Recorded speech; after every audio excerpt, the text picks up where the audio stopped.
नमस्कार मंडळी, जय शिवराय. आणि ह्या ज्या आपल्या मिनी ब्लॉगचे डे 104. आज सकाळी सकाळी मी बघितलं की तिशाला तिचे पप्पा सॉक्स वगैरे घालून देत होते. आणखी ते मोठे झाल्यावर आमचे काही मित्र आहे, त्यांचे पप्पा त्यांना पाण्याची बॉटल भरून देते. त्यांना किती वेळा समजलं तरी आपल्या हाताने पाण्याची बॉटल नाही भरून आणू शकत हे लोक.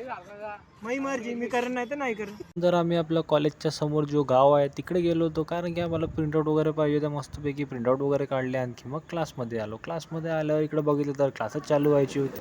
So guys, we are playing Zulu.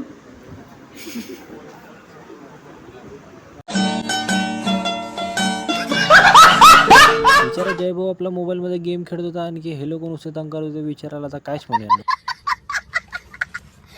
त्यानंतर आम्ही इकडे जंगलात जायला निघालो. जंगलातून आम्हाला कॅन्टीनमध्ये यायचं होतं, कारण की आमची नवीन कॅन्टीन बनत होती. म्हणून इकडे थोडासा शिफ्ट केली होती कॅन्टीन 1-2 दिवसासाठी. पोट्ट्यांनी 5-5 रुपयाले बिस्किट घेतले. आणखी मग आम्ही क्लासकडे निघालो.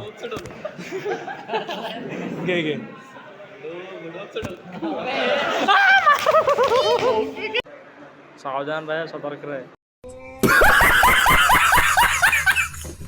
मधून घरी आल्यावर बघितलं तर आमचा पांढरा घोडा एक पंचर होता. मग मी तिला घेऊन इकडे येऊन गेलो, आणखी हिच्या पंचर वगैरे ठीक केला. घरी आल्यावर मी इकडे दुकानात येऊन गेलो, कारण की तिशाला ज्यूस पाहिजे होतं. मग तिच्यासाठी मस्त ज्यूस वगैरे घेतलं इकडून, आणखी मग घराकडे निघालो. तर चला आजसाठी इतकंच. भेटूया नेक्स्ट ब्लॉगमध्ये.